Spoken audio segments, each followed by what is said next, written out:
أنزل على عبده الكتاب ولم يجعل له عوجا تبارك الذي جعل في السماء بروجا وجعل فيها سراجا وقمرا منيرا وأشهد أن لا إله إلا الله وحده لا شريك له وأشهد أن سيدنا ومولانا محمدا عبده ورسوله أما بعد فأعوذ بالله من الشيطان الرجيم بسم الله الرحمن الرحيم وإن كنتم في ريب مما نزلنا على عبدنا فأتوا بسورة من مثله وادعوا شهداءكم من دون الله إن كنتم صادقين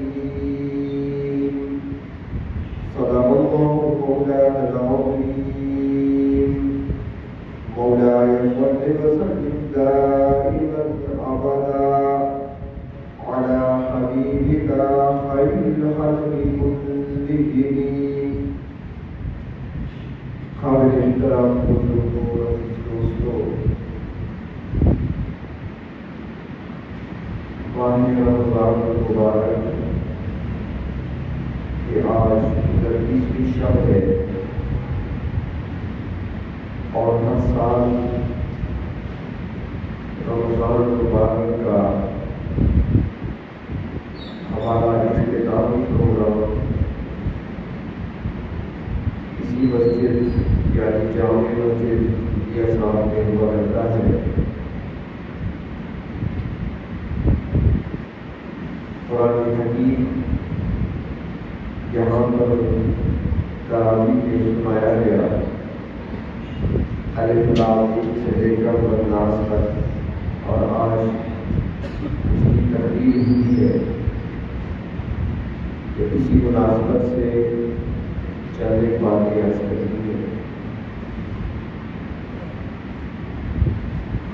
قرآن حکیم اللہ تبارک و تعالیٰ نے نازل کردہ کتاب ہے اور اللہ کا کلام ہے. اس سے پہلے بھی اللہ تعالیٰ نے کتابیں نازل فرمائی، تورات بھیجی، زبور کو بھیجا، انجیل کو بھیجا، کچھ صحائف بھیجے، لیکن وہ ساری کی ساری اللہ کی کتابیں ہیں. اور قرآن حکیم یہ صرف کتاب نہیں ہے بلکہ اللہ کا کلام ہے. کلام گفتگو کو کہتے ہیں، بات کو کہتے ہیں. باقی چیزیں اللہ نے بھیجی کتابوں کی صورت میں، لیکن یہ قرآن پاک یہ وہ کتاب ہے جس کو اللہ نے زمین و آسمان کی تخلیق سے پہلے، انسان کو پیدا کرنے سے پہلے اللہ تعالیٰ نے خود کلام فرمایا، اسے پڑھا ہے. نازل تو بعد میں ہوا اور پھر اہل جنت کو اللہ تبارک و تعالیٰ جنت میں یہ اپنا کلام دوبارہ خود سنائیں گے اور سننے والے وہاں پر سنیں گے. آواز کو صاف ہوتی ہے.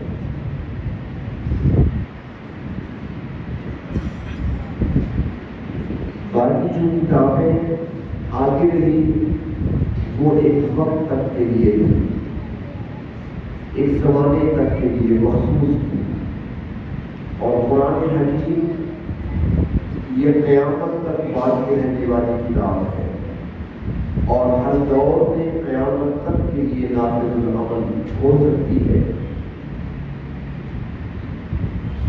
اس کلام کو اللہ تبارک و تعالیٰ نے جب نازل فرمایا، جب یہ نازل ہو رہا تھا تو اس وقت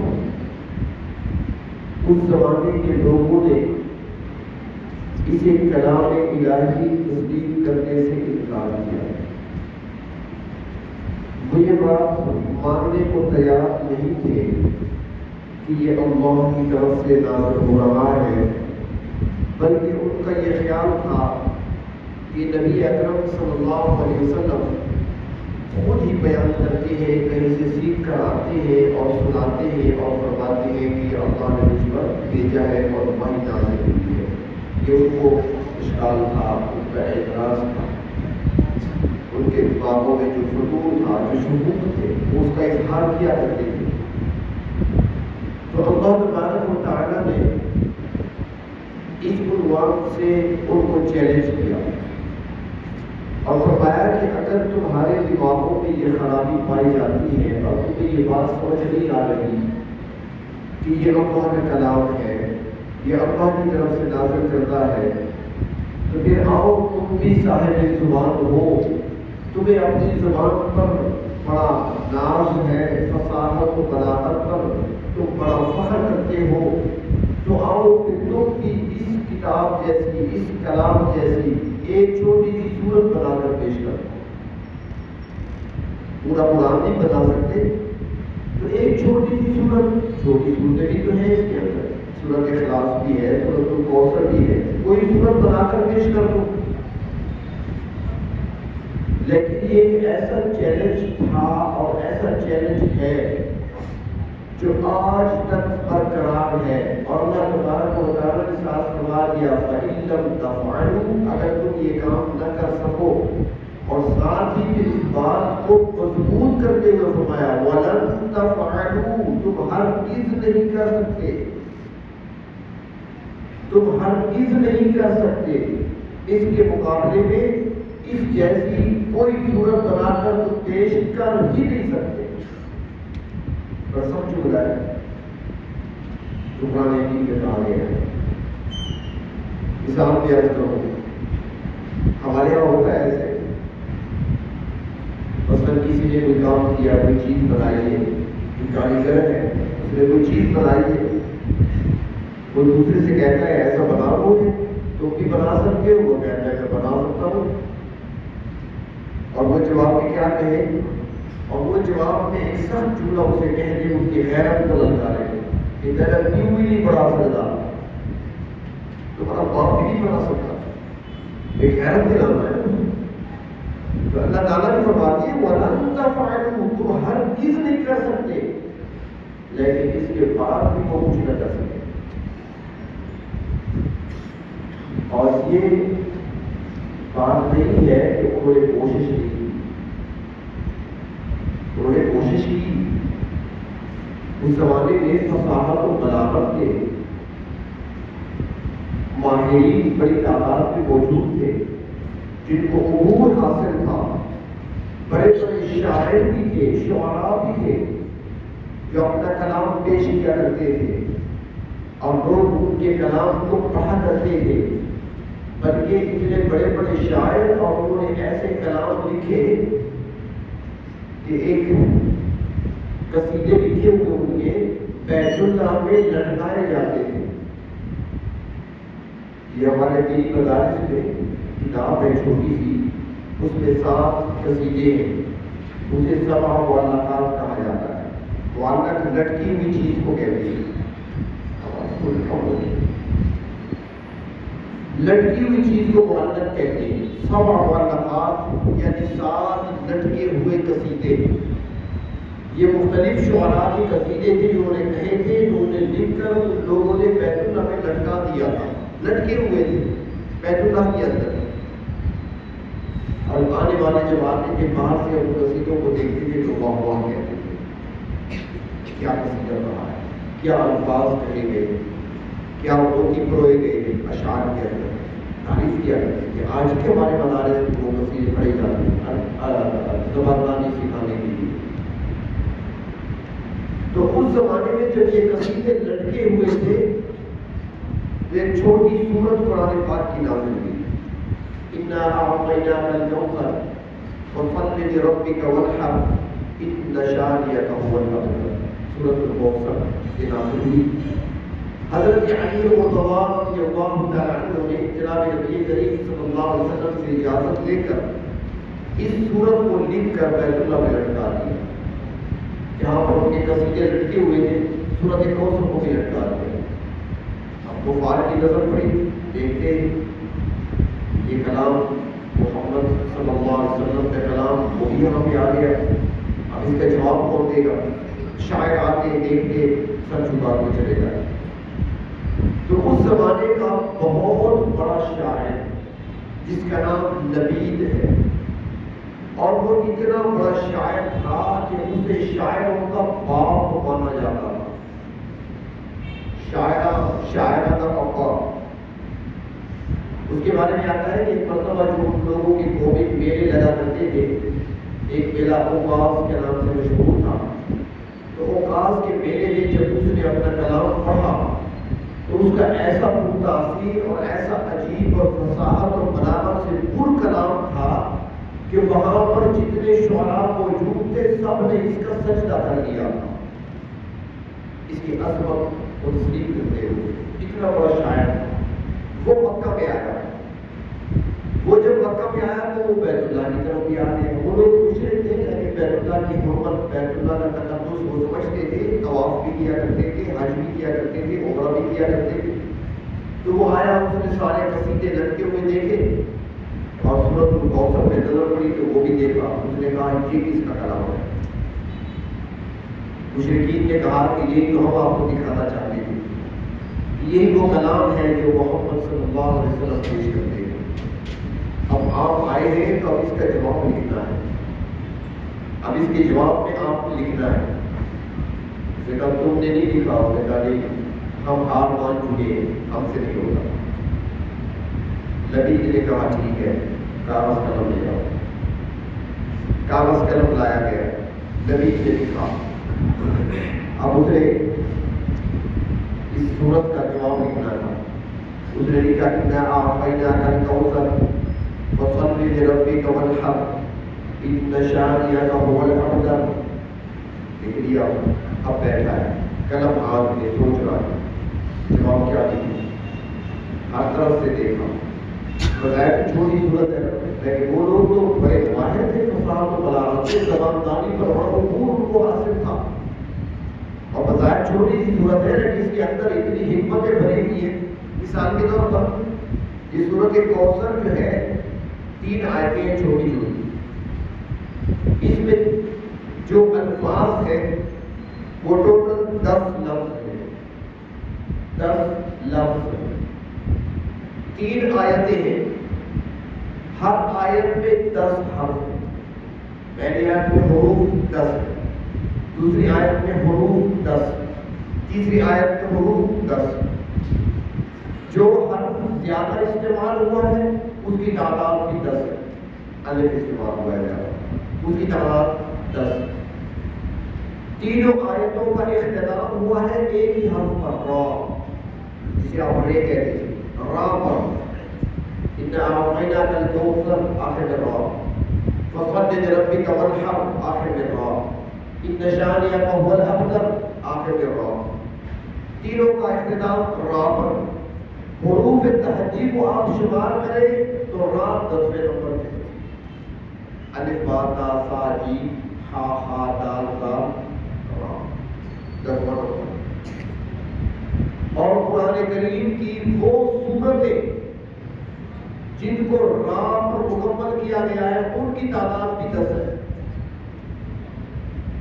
بظاہر چھوٹی سی صورت لیکن پہلی آیت اس کے اندر حروف 10 ہیں، لیکن 10 حروف میں جناب نبی کریم صلی اللہ علیہ وسلم کے پورے مقام کو بیان کر دیا گیا۔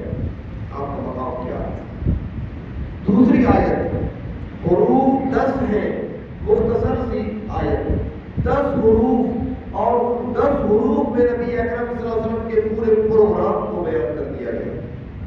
اور تیسری آیت حروف 10 ہیں لیکن آپ کے دشمنوں کے انجام کو بیان کر دیا گیا۔ پہلی آیت میں آپ کا مقام، دوسری آیت میں آپ کا پروگرام، تیسری آیت میں آپ کے دشمنوں کا انجام۔ اب نبی بیٹھا ہے، بالآخر اس سے لکھنا پڑا۔ اس نے لکھا تھا اِنَّا أَعْطَيْنَاكَ الْكَوْثَرَ فَصَلِّ لِرَبِّكَ وَانْحَرْ إِنَّ شَانِئَكَ هُوَ الْأَبْتَرُ۔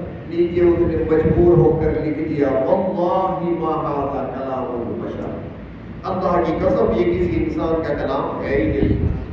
اور پھر اس نے مشرکین کی طرف دیکھ کر کہا کہ اگر محمد صلی اللہ علیہ وسلم یہ پیش کر کے کہتی ہیں کہ اللہ کی طرف سے نازل ہو رہا ہے تو میں گواہی دیتا ہوں محمد سچے ہیں، یہ کلام انسان کا نہیں ہے۔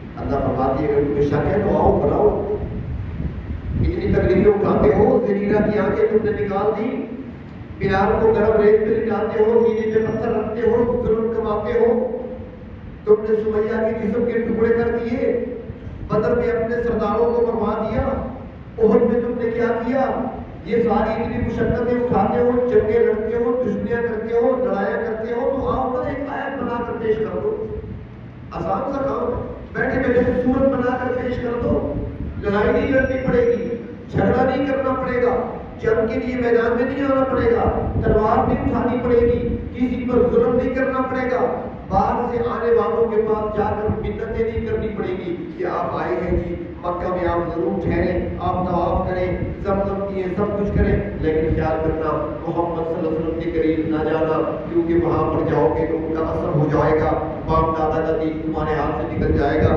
منتیں کرتے ہو تو یہ منتیں نہیں کرنی پڑیں گی، آؤ اس جیسی ایک آیت پر ایک سورت بنا کر پیش کر دو۔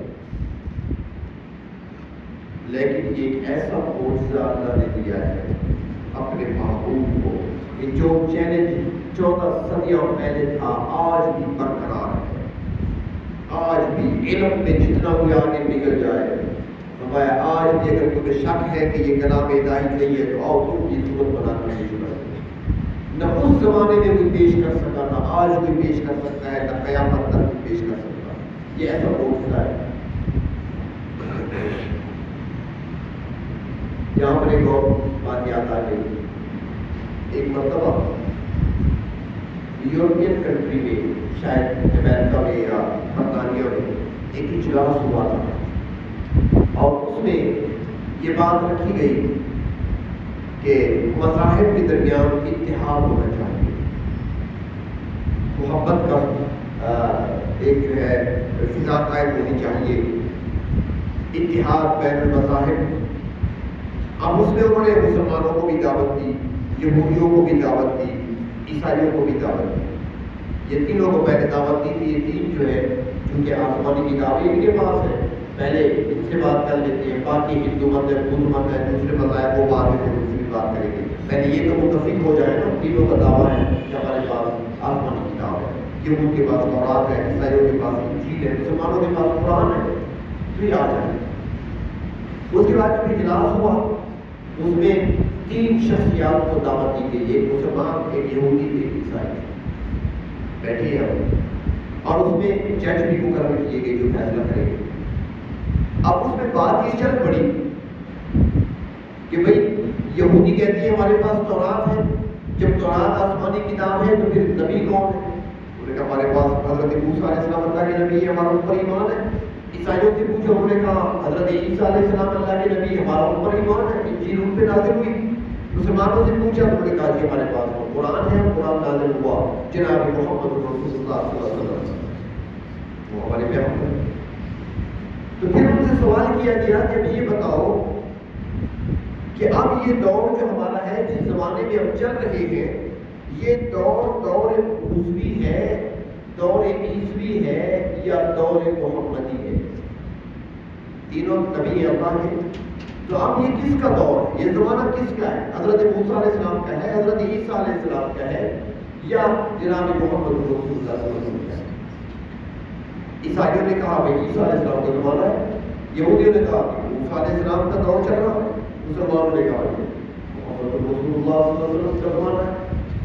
اب دلیل دے، اب دلیل کیا ہے؟ یہ بات سمجھنا، یہ بہت بڑی دلیل کی بات کر رہا ہوں۔ آج کل یہ الیکٹرانک میڈیا پر گمراہ کیا جاتا ہے مختلف انداز سے، کبھی اس قسم کا سوال ہے تو آپ کا جواب ہونا چاہیے۔ بھائی دلیل کس کی دیں؟ دلیل کیا ہے کہ یہ دور کس نبی کا ہے؟ تو مسلمان نے کھڑے ہو کر کہا کہ جناب دلیل میں دیتا ہوں، بتائیں۔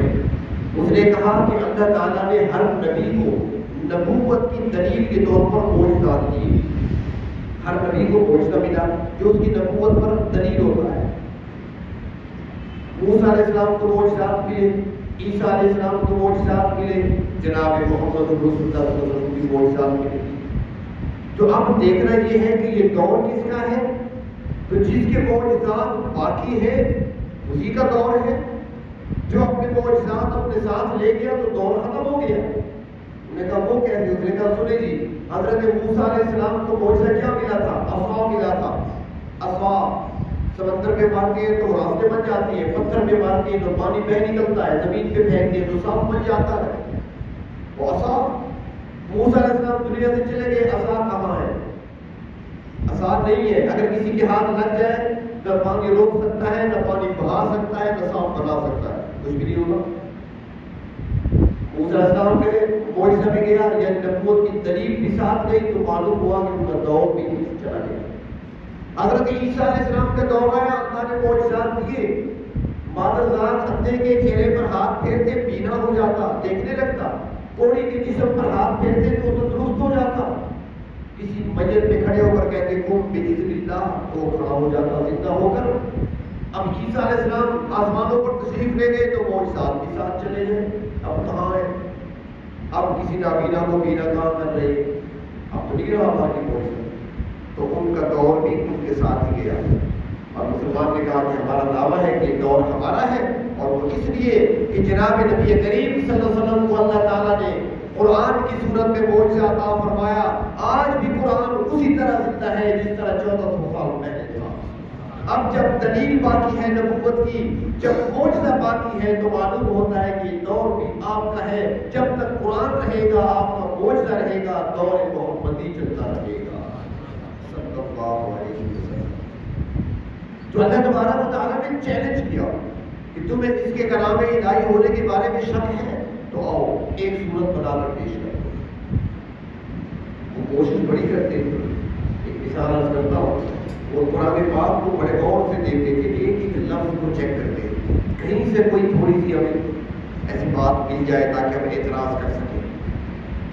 ایک مرتبہ کچھ سیانے، کچھ ہوشیار بندے بڑی جستجو کے بعد اور بڑی گہری نظر سے مطالعہ کرنے کے بعد قرآن پاک میں سے 3 لفظ نکال کر اللہ کے رسول صلی اللہ علیہ وسلم کے پاس آ گئے اور آ کر کہنے لگے اے محمد صلی اللہ علیہ وسلم، یہ قرآن آپ پر بقول آپ کے اللہ تعالیٰ کی طرف سے بصورت وحی کے نازل ہو رہا ہے. آپ کے نازل ہو رہا ہے، آپ خود نہیں بنا رہے.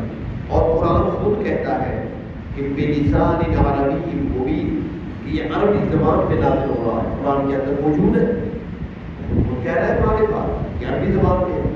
لیکن ہم نے جب اس کو دیکھا ہے تو یہ آپ کے بات کی بھی نفی ہو رہی ہے اور قرآن پاک کی اپنی بات کے بھی خلاف ہے. آپ نے فرمایا وہ کیسے؟ اس نے کہا 3 لفظ ایسے ہیں اس میں جو ہماری عربی کے لفظ نہیں ہیں، جبکہ قرآن کہتا ہے کہ لسان عربی، کہ عربی زبان میں نازل ہو رہا ہے. آپ بھی کہتی ہیں عربی زبان میں، آپ بھی عرب ہے، لیکن یہ لفظ عربی کے نہیں ہے. قرآن میں کیسے آ گئے؟ آپ کو فرمایا کون سا؟ وہ کہنے لگے ایک لفظ ہے قصورا. لفظوں کو یاد رکھنا، قصورا یہ قرآن پاک میں لفظ آیا ہے، یہ ہماری زبان کا لفظ نہیں. دوسرا لفظ قرآن پاک میں آیا ہے کبرا. کبرا یہ ہماری زبان کا لفظ نہیں، ہمارے یہاں استعمال نہیں ہوتا، کسی اور زبان کا لفظ. ہمارے یہاں کبیر ہے، اکبر ہے، لیکن یہ کبرا یہ لفظ نہیں. فرمایا تیسرا، اس نے کہا تیسرا لفظ قرآن میں آیا ہے عجاب. عجیب کا لفظ ہے ہمارے یہاں، یہ عجاب کا لفظ یہ ہمارا نہیں. آپ نے فرمایا کہ یہ عرب استعمال نہیں کرتے لفظ؟ کہا نہیں. عربی کا لفظ نہیں؟ انہوں نے کہا نہیں. فرمایا ٹھیک ہے. آپ صلی اللہ علیہ وسلم نے فرمایا کہ حسان کہاں ہے؟ حسان کا نام سنا ہے نا، ناخوان نبی ہے حضرت حسان بن ثابت. اللہ کے محبوب صلی اللہ علیہ وسلم کی موجودگی میں نام فرمایا کرتے تھے. آپ کو ممبر پر بٹھاتے تھے، حسان بیٹھتے پر آپ نیچے بیٹھتے تھے. حسان آپ کی شان میں نام کرتے تھے، وہ آپ کا حضرت حسان تھا. فرمایا حسان کو بلاؤ. حسان آ گیا. اب حسان تو عربی ہے، اس کی زبان بھی عربی ہے، ماں باپ بھی عرب سے تعلق رکھتی ہے، اپنے مادری پدری زبان ہے. حسان آ گیا. جب حسان آیا تو سلام کیا, عرض کیا آپ نے بلایا؟ فرمایا ہاں میں نے بلایا. جی فرمایا. آپ نے فرمایا بس کچھ نہیں, بس کچھ نہیں. اس نے کہا چلا جاؤ. آپ نے کہا ٹھیک ہے چلے جاؤ. وہ جانے لگا. 2-4 قدم چلا, اللہ کے رسول نے فرمایا حسان یہ رہو. وہ آ گیا. جی حضور میں بیٹھو. وہ بیٹھ گئے. پھر فرمایا کہ چلو آپ کیا سکتے ہیں, آپ کیا سکتے ہیں, کیا حسان پھر کھڑے ہو گئے. جب جانے لگے آپ میں حسان بات سنو. اب وہ لوگ جو بیٹھے وہ بھی حیران ہے کہ آپ لوگ بات پر یہ کیا کر رہے ہیں. تو میں حسان بات سنو گا. وہ آیا. جی حضور فرمائے. تو میں بات چھوڑے. جب آپ نے 3-4 بار ایسے کیے نا تو حسان کھڑا ہو کر کہتا ہے تو مان جائیے اللہ تبارک و تعالیٰ کیسے حفاظت فرماتے ہیں, اللہ تعالیٰ کیسے اپنے محبوب کو معجزات دیتے ہیں, کس طریقے سے اللہ تعالیٰ تڑائب کے ذریعے سے مخالفین کی زبانوں کو بند کرا دیتے ہیں. حسان کھڑا ہو گیا, اللہ کے رسول کی طرف دیکھ کر کہتا ہے تو لفظ یاد ہے بھول گئے. انہوں نے 3 لفظ کہے تھے نا, کسورا یہ ہماری زبان کا لفظ نہیں ہے, دوسرا کمرا یہ ہماری زبان کا لفظ نہیں ہے, تیسرا عجاب یہ ہماری زبان کا لفظ نہیں ہے. جب آپ نے 3-4 بار حضرت حسان سے اس طرح گفتگو فرمائی نا تو حسان کھڑے ہو گئے. عرض کرتے ہیں یا کسورۃ العرب, یا کسورۃ العرب, اے عرب کے شیر. اللہ کے محبوب کو فرماتے ہیں کسورا شیر کو کہتے ہیں. اب وہ سننے والے سن رہے ہیں کہ یہ تو عربی ہے, عربی بولنے والا کہہ رہا ہے کسورا کا لفظ اس کی زبان سے نکلا ہے. یا کسورۃ العرب, اے عرب کے شیر, انت کبراءنا, آپ تو ہمارے بڑے ہیں. وہذا شیء عجاب, اور یہ بات تو بڑی عجیب ہو رہی ہے آج. وہ 3 لفظ ہے نا, تینوں اس کی زبان سے نکلواتے ہیں. یا کسورۃ العرب, اے عرب کے شیر, انت کبراءنا, آپ تو ہمارے بڑے ہیں. وہذا شیء عجاب, اور یہ آج آپ جو بلا رہے ہیں, بٹھا رہے ہیں, کھڑا کر رہے ہیں, کہتے ہیں چلے جاؤ آ جاؤ, ھذا شیء عجاب, یہ تو بڑی عجیب سی بات ہے. وہ 3 لفظ ہے. آپ نے ان کی طرف دیکھا نا جو اعتراض کرنے والے آئے تھے, دیکھا تو اور کوئی نہیں تھا وہاں کے. کوشش بڑی کی انہوں نے اپنے دور پر, لیکن یہ ایک ایسا معجزہ ہے کہ نہ کل اس کا کوئی جواب دے سکا, نہ آج دے سکتا ہے, اور نہ قیامت تک دے سکتا ہے. وہ چیلنج برقرار ہے جو اللہ تعالیٰ نے اپنے معبود کی زبان سے اہل مکہ کے سامنے کرایا تھا. ان کنتم فی ریب مما نزلنا علی عبدنا فأتوا بسورۃ من مثلہ, ایک سورت کی جیسی بنا کر پیش کرو, لیکن کوئی بنا کر پیش نہیں کر سکتا. اس لیے کہ یہ اللہ کا کلام ہے, اس کے اندر جو حکمتیں اللہ تبارک و تعالیٰ نے بھر رکھی ہے, ایک لفظ کے اندر جو حکمت ہے, ایک حرف کے اندر جو حکمت ہے, آج تک تحقیق کرنے والے کر رہے ہیں, غوطے لگانے والے غوطے لگا رہے ہیں, اور اندر سے وہ بھی نکال رہے ہیں. اور قرآن حکیم کے علوم آج تک کوئی مکمل نہیں کر سکا.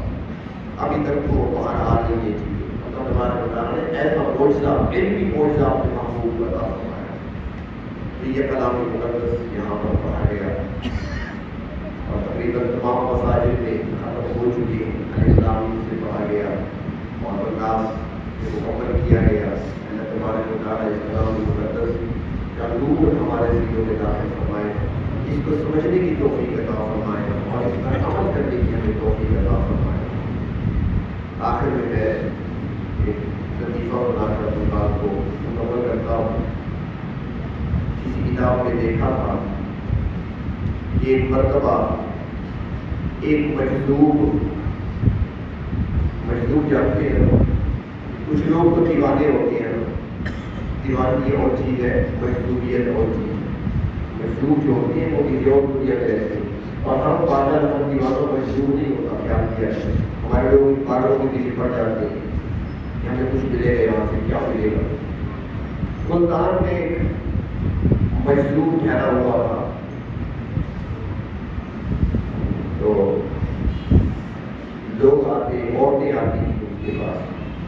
لباس نہیں ہوتا تھا, ننگا تھا, وہ مجذوب تھا.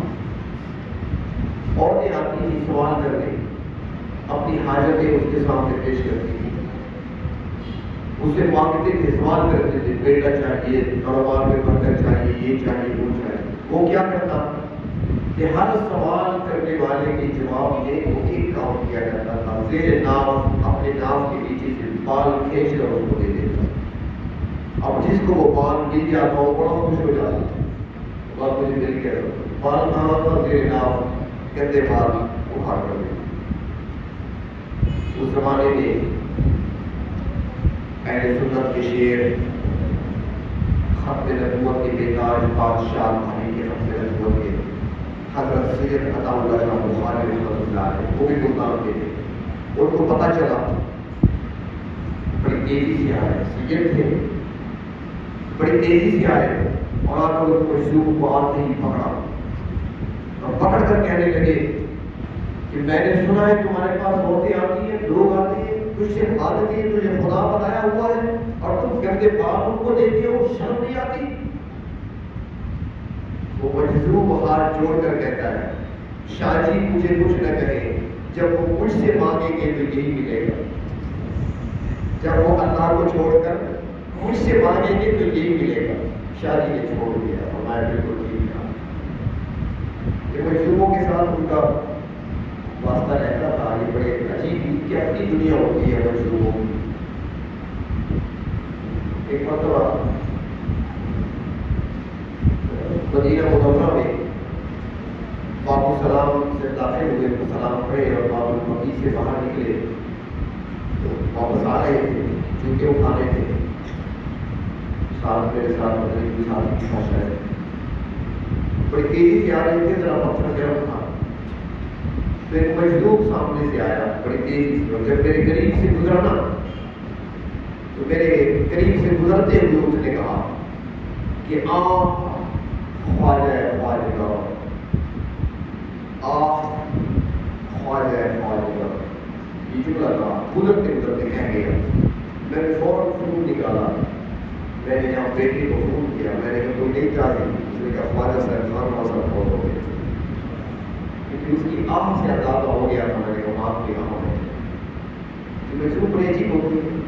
ہمارے یہاں ڈیرے کے بارے میں سنا تھا، ایک مرتبہ یہاں پر ایک مجذوب تھا تو وہ چاروں بازاروں میں بڑی تیزی سے گھوم رہا ہے، صبح کا ٹائم ہے، اشراق کا ٹائم ہے، بڑی تیزی سے پرانے لوگوں کو شاید یاد ہو، مجھے یہ واقعہ کسی نے سنایا تھا، اور پھر یہ واقعہ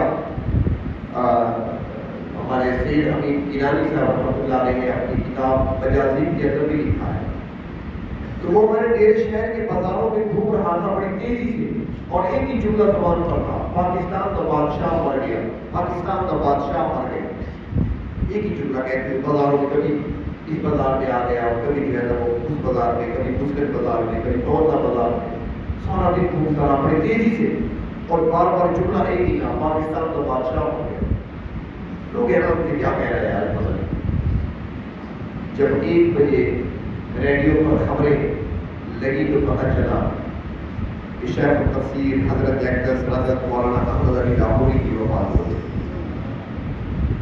مجذوبوں کی اپنی دنیا ہے، وہ اپنی دنیا میں رہتے ہیں، لیکن ہر پاگل، ہر دیوانہ یہ مجذوب نہیں ہوتا۔ سید عطا اللہ شاہ بخاری رحمۃ اللہ علیہ ایک مرتبہ کئی جلسے پر تشریف لے جا رہے ہیں، یہ واقعہ حضرت سید امین گیلانی رحمۃ اللہ علیہ نے لکھا ہے۔ وہ فرماتی ہے میں خود اس صفحہ کے حضرت کے ساتھ تھا، اب ملتان سے اکٹھے روانہ ہوئے، تانگے پر بیٹھے، ریلوے اسٹیشن جانا تھا ہم نے، اور پھر آگے سفر کرنا تھا، جلسے لے جانا تھا۔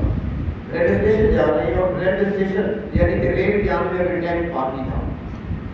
راستے میں فرمایا کہ ایک مجذوب بیٹھا ہوتا تھا اکثر درخت کے نیچے، تو مجذوب بیٹھا ہوا تھا۔ شاہ جی نے مجھے کہا کہ تھوڑی دیر دادا روکتے ہیں، ذرا مجذوب سے سلام دعا کر لیں۔ گیلانی سے فرماتے ہیں میں نے کہا حضرت چھوڑے بس چلے، دیر ہو جائے گی، انہوں نے کہا نہیں ٹائم باقی ہے۔ شاہ جی نے تانگے والے سے کہا ذرا تانگا روکو، تانگا رک گیا، شاہ جی نیچے اترے، مجذوب کو سلام کیا، مجذوب نے ایسے نظر اٹھا کر دیکھا اور کہا شاہ جی قرآن سناؤ، شاہ جی قرآن سناؤ۔ اللہ بخاری میں اس کی تلاوت خوش ہو رہی ہے۔ شاہ جی نے فرمایا مجذوب سے بابا آپ قرآن سنانے نہیں آئے، ویسے سلام کرنے آئے تھے، مجھے جانا ہے، سفر کرنا ہے۔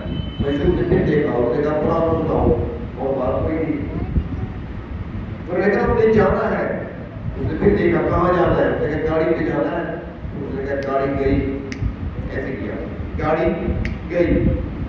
شاہ جی نے فرمایا کہ رانی سے مجھ کو یار بات کروا رہا ہے، آگے پر بیٹھے. فرمایا ہم وہاں پہنچے تو گاڑی کی گئی، گاڑی جا چکی. پھر ہم نے گاڑی پکڑی اور اس پہ سوار ہوئے، جلسگاہ پہنچے. جب ہم جلسگاہ میں پہنچے تو فرماتے ہیں کہ شام کا وقت ہوا، جلسہ شروع ہونے والا تھا. شاہ جی کا گلا بند، بول نہیں سکتے، بات نہیں ہو سکتی، تقریر کیسے جائے. شاہ جی کی تقریر تو ایسی ہوتی تھی، عشاء کے بعد شروع ہوتی ہے اور صبح ہو جایا کرتی تھی. شاہ جی کی تقریر پر تو بادل بھی راستہ چھوڑ دیتے تھے.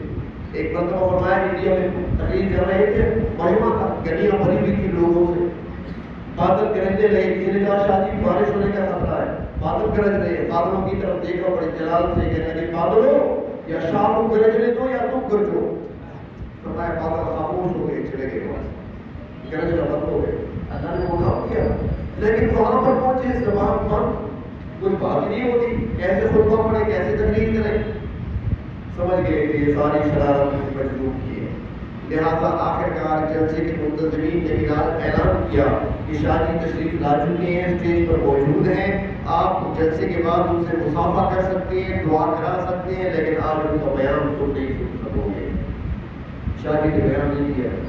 رات گزری، صبح ہوئی، واپس آئے. ملتان قلعہ جب کہتے ہیں مجھے شاہ جی نے کہا پہلے مجذوب کو تلاش کریں گے، پھر بعد میں گھر جائیں گے، ناشتہ بعد میں دیکھیں گے. تلاش کرتے کرتے مل گیا، مجذوب ایک جگہ بیٹھا ہوا. فرماتے ہیں کہ جب اس کے پاس گئے ہوئی، مجذوب نے دیکھا دور سے مسکرایا اور دور سے کہا شاہ جی قرآن سنا. فرمایا کہ شاہ جی نے وہی سے اعوذ باللہ پڑھی اور گلا کھولتا گیا اور قرآن پڑھتے گئے.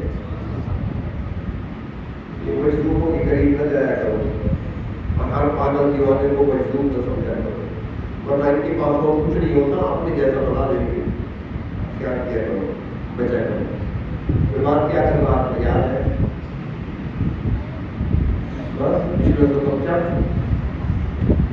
میں عرض یہ کر رہا تھا. ایک مجذوب تھا، میں نے کسی کتاب میں پڑھا تھا ایک واقعہ، وہی آپ کو سنانا ہے بات مکمل کرتے ہوئے. وہ مجذوب بازار میں کھڑا رو رہا تھا، زور و قطار رو رہا ہے. کسی شخص کی نظر پڑی، اس نے کہا بابا جی لوگ خوش ہیں، بازار میں ریل میل ہے، لوگ خریدار ہیں، گاہک ہیں، دکاندار ہیں، سارے خوش ہیں، خریداری ہو رہی ہے، چیزیں بک رہی ہیں، لوگ خرید رہے ہیں، ہر طرف بہت مذاق ہو رہا ہے، تم رو رہے ہو، رونے کی وجہ کیا ہے؟ کیا پریشانی ہے آپ کو؟ آپ کیوں رو رہے ہیں؟ مجذوب نے کہا کہ میں آیا تھا صلح کرانے کے لیے، لیکن نہیں ہو رہی. اس نے کہا جی کس کی صلح کرانے آئے؟ اس نے کہا رب کی بندوں کے ساتھ صلح کرانے آیا تھا. صلح کرانے آیا تھا تاکہ رب کی صلح ہو جائے بندوں کے ساتھ. اس نے کہا پھر کیا ہوا؟ اس نے کہا نہیں ہو رہی. کہ کیوں نہیں ہو رہی؟ اس نے کہا بندے نہیں مانتے، بندے نہیں مانتے. اس کا رب مانتے ہیں؟ اس نے کہا رب تو مانتے ہیں، وہ کہتے ہیں آؤ میں رحمت لے کر تمہارا انتظار کر رہا ہوں. وہ تو خود کہتے ہیں آؤ میرے پاس، مجھے منا لو. وہ تو خود بلا رہے ہیں کہ میں تجھے نوازوں گا، انعام بھی دوں گا جو میرے پاس آئے گا، آؤ میرے پاس. وہ بلا رہے ہیں، راضی ہونے کے لیے تیار بیٹھے ہیں. وہ تو مانتے ہیں، یہ نہیں مانتے، اس لیے رو رہا. اگلا دن ہوا، اسی شخص کا گزر ہوا قبرستان کی طرف. راستے میں قبرستان ہوگا، جیسے ہم آتے ہیں راستے میں ایک قبرستان آتا ہے، اس طرف سے آئے تو بھی قبرستان ہے، اس طرف سے آئے تو بھی قبرستان. وہ شخص قبرستان کے قریب سے گزرا تو وہاں دیکھا کہ وہی مجذوب کھڑا ہے، پھر زاروں کا ہو رہا ہے. تو اس نے پھر سوال کیا مجذوب سے بابا جی آج پھر کیا ہوا؟ کل بازار میں کھڑے بھی تو تم رو رہے تھے، یہاں بھی تم رو رہے ہو، آج کیا ہوا؟ اس نے کہا آج بھی میں منانے کے چکر میں ہوں، میں تو وہی مشن لے کر نکلا ہوں. کل بھی گیا تھا، بندوں کو رب سے جوڑنا چاہتا تھا، منانا چاہتا تھا، ان کی صلح کرانا چاہتا تھا. آج بھی میں یہاں آیا ہوں، صلح کرانا چاہتا ہوں تاکہ بندے مان لیں، رب تعالیٰ مان لیں، صلح ہو جائے ان کے آپس میں. تو سوال کرنے والے نے کہا کہ پھر کیا ہوا؟ صلح نہیں ہو رہی؟ اس نے کہا نہیں ہو رہی. نہیں آج کون نہیں مانتا؟ اس مجذوب نے کہا، روتے ہوئے کہا کل میں وہاں پر صلح کرا رہا تھا، یہ بندے نہیں مانتے تھے، رب مان رہا تھا۔ آج صلح کرانے یہاں پہ آیا ہوں، چلو بازار والے نہیں مانتے، قبرستان والے صلح کر لیں گے۔ اب قبرستان والے مانتے ہیں تو نہیں مانتا، اب یہ تو راضی ہیں، اب یہ تو چیخ رہے ہیں، چلا رہے ہیں، رب لولا اخرتنی الی اجل قریب، اے پروردگار چند لمحے کی مہلت دے دے، چند منٹوں کی مہلت دے دے، چند سیکنڈ کی مہلت دے دے۔ ماننے کے لیے تیار ہیں، معافی مانگنے کے لیے تیار ہیں، رونے گڑگڑانے کے لیے تیار ہیں۔ اب یہ تو مانتے ہیں، وہ نہیں مانتا۔ اللہ وہ نہیں مان رہے تھے، ہم تو ابھی دنیا میں ہیں، اللہ ہم تو ابھی قبرستان نہیں پہنچے، ابھی ہمارے اوپر دروازے بند نہیں ہوئے، اللہ ہم منانے آئے ہیں، اللہ ہم سے راضی ہو جا، اے کریم پروردگار ہم سے راضی ہو جا۔ سبحان ربی العلی الاعلی الکریم الوہاب، الحمدللہ رب العالمین، والصلاۃ والسلام علی سید المرسلین۔ اے کریم پروردگار ہم اپنے جرائم لے کر آئے ہیں، اپنی خطائیں لے کر آئے ہیں، اپنے سارے جرموں کا اقرار کرتے ہیں، ساری غلطیوں کا اقرار کرتے ہیں۔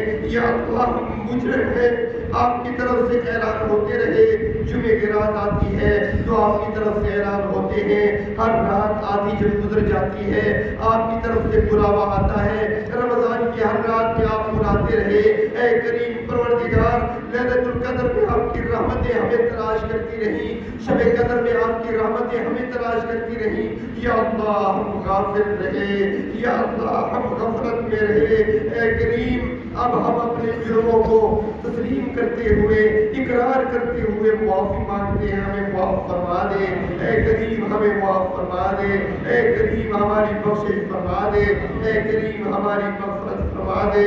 یا اللہ آپ کے در کے علاوہ اور در کوئی نہیں، یا اللہ آپ کے علاوہ معاف کرنے والا کوئی نہیں، یا اللہ آپ کے علاوہ آپ کے عذابوں سے سزاؤں سے بچانے والا کوئی نہیں، یا اللہ آپ کے مقابلے میں مدد کرنے والا کوئی نہیں۔ اے کریم ہماری مدد فرما دے، اے کریم رحم کا معاملہ فرما دے، اے کریم کرم کا معاملہ فرما دے۔ یا اللہ نیک لوگ جو اپنے نیک اعمال کو بطور وسیلہ کے پیش کرتے ہیں آپ کی بارگاہ میں، یا اللہ ہمارے پاس تو ایک بھی نیکی نہیں ہے، یا اللہ ہمارے پاس تو سارے عمل کھوٹے ہیں، یا اللہ ہمارے پاس تو جھوٹ اور دھوکے کے علاوہ کچھ نہیں، یا اللہ ہمارے پاس تو ملاوٹ کے علاوہ کچھ نہیں۔ اے کریم پروردگار ہم تو خالی بیٹھے ہیں، خالی دامن ہیں، ہمارے دامن کانٹوں سے بھرے ہوئے ہیں، ہمارے دامن گناہوں میں بکھرے ہوئے ہیں۔ اے کریم آپ کے پاس پیش کرنے کے لیے آپ کے سامنے کوئی نیکی نہیں، یا اللہ آپ کو آپ کی رحمتوں کا واسطہ دیتے ہیں، یا اللہ آپ کو آپ کے کرم کا واسطہ دیتے ہیں، یا اللہ آپ کو آپ کے فضل کا واسطہ دیتے ہیں۔ ہم پر رحم فرما دے، ہم پر کرم فرما دے، ہم پر فضل فرما دے، ہماری مغفرت فرما دے، ہماری بخشش فرما دے۔ اے کریم آپ تو ہماری موت سے بھی 70 گنا زیادہ مہربان ہیں۔ اے اللہ سنا ہے آپ جلدی مان جاتے ہیں، سنا ہے آپ جلدی بندوں سے راضی ہو جاتے ہیں، یا اللہ آج جلدی جلدی ہم سے بھی راضی ہو جائیے، یا اللہ جلدی جلدی ہمیں بھی معاف کر دیجیے، یا اللہ اگر آپ نے معاف نہ کیا تو ہمارا ٹھکانہ بھی کوئی نہیں، یا اللہ ہمارے لیے جائے پناہ کوئی نہیں، یا اللہ ہمارے لیے چھپنے کے لیے جگہ کوئی نہیں۔ یا اللہ اپنے دامن رحمت میں چھپا لے، یا اللہ اپنی رحمت کی چادر میں چھپا لے، یا اللہ غفاری کا معاملہ فرما دے، مغفرت و بخشش کا معاملہ فرما دے۔ اے کریم پروردگار آپ کا کلام یہاں بھی پڑھا گیا، ہر مسجد میں پڑھا گیا، اللہ یہ تو وہ کلام ہے جب نازل ہوتا تھا ہماری بھی رک جاتی تھی، یا اللہ جب نازل ہوتا تھا فرشتے بھی خاموش ہو جاتے تھے، جب نازل ہوتا تھا فرشتے اپنی اڑان بھول جاتے تھے، جب نازل ہوتا تھا یا اللہ سمندروں کی موجیں بھی تھم جاتی تھی، دریاؤں کی روانی بھی رک جاتی تھی۔ اے اللہ ایسا کلام مستقبل پر پڑھا گیا، سنا گیا، لیکن اللہ ہم غافل رہے، غفلت کے ساتھ سنتے رہے، غافل دلوں کے ساتھ پڑھتے رہے۔ اے اللہ ہماری غفلتوں کو دور فرما، یا اللہ ہماری غفلتوں کو دور فرما، یا اللہ ہمیں عبادات میں حضور قلب نصیب فرما۔ یا اللہ آپ نے ہمیں اپنی عبادت کے لیے پیدا کیا تھا، یا اللہ ہم آپ کو بھول بیٹھے، مقصد زندگی کو بھول بیٹھے، اے کریم پروردگار آپ